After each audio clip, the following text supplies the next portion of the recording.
So, it looks like I'm not going to the forum after all. I received an email from the U of A's Marketing and Communications and Public Relations staff telling me that they have a policy requiring me to have $3 million insurance if I want to film there. While that may sound like a lot, it's actually pretty standard for a professional videographer, which I am not. So I sent this message to the administrative assistant who responded to my first email, as well as Dr. Gattell, and of course the email address on the forum's electronic flyer. Thank you for your response.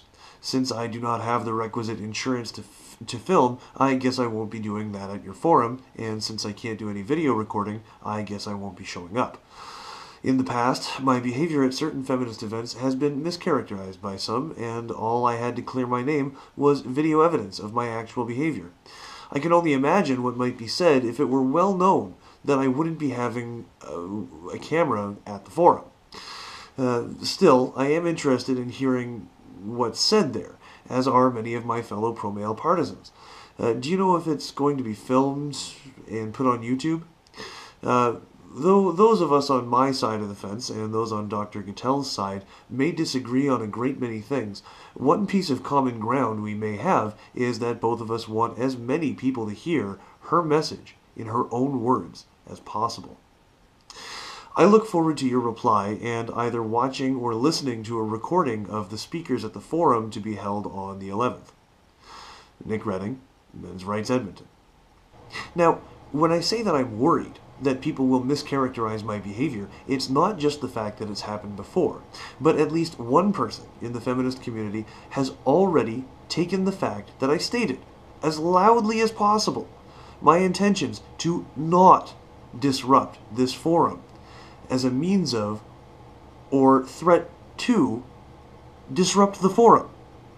G.T. Patterson says, "Nothing says I don't intend to disrupt your event like spamming a number of Facebook pages with the same video."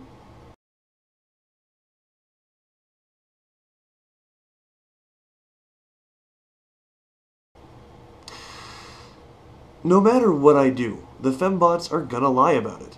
I can set my watch to it, and I've proven that in the past. I'm not going in there without a camera. But about the spamming. A moderator over at A Voice for Reasonable People said that it seems important that his message reaches the followers of this page.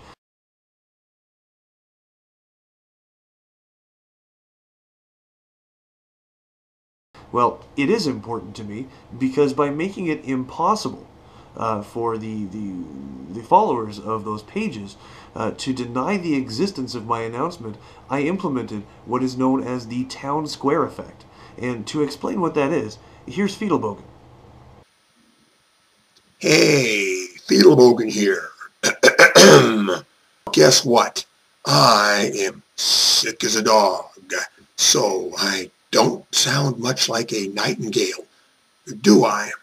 Well, pardon my rusty pipes, but I'm going to make this video anyway. All right, what is the public square effect, you ask? To put it simply, the public square effect is what happens when everybody not only knows something, but knows that everybody knows it. Another name for this is mutual knowledge.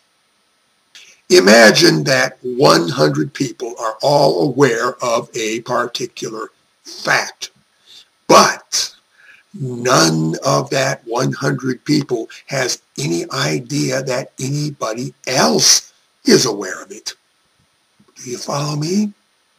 It's like each of those people has a little secret known only to himself, or so he believes. And as long as each one of those people is alone with his little secret in the island universe of his own mind, then this special information might as well be a secret known to only one person for all the effect it would have. You follow me? But what if you gathered all these people together in a special location? a public square, for example, and stood up on a podium and loudly proclaimed that private information to the world. Guess what? From there on out, everybody would not only know what they knew, but they would also know that everybody else knew.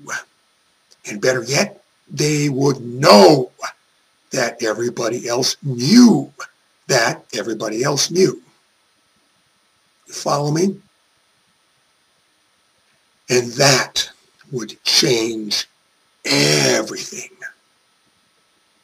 Do you follow me? Nick, back to you. The town square effect, I believe, is what anyone should use when promoting a message they are proud of, a message that they want those who disagree with to hear and respond to. It shows transparency and rigorous participation in an open marketplace of ideas. If you would like to see Dr. Guttell and the rest of the speakers at this forum utilize the town square effect and put the event on YouTube, I invite you to lead by example and mass post this video in a couple of new places on Facebook. First, there's USolve. A little while ago, the good folks over at USolve decided to treat the students of Grant MacEwan College to a poster campaign, wherein tons of little posters were put on Grant Mac's front lawn, asking people if they had various kinds of privilege. You know, male privilege, straight privilege, white privilege, that sort of thing. Now, Grant Mac isn't the same institution as the U of A, but it's an Edmonton-based social justice website, and I know how my viewers feel about social justice. There's also a couple of newspapers I'd like to see this. The Edmonton Journal and Vue Weekly. I'll be linking to both of their Facebook pages in the lowbar. Nick Redding, mensrightsedmonton.com.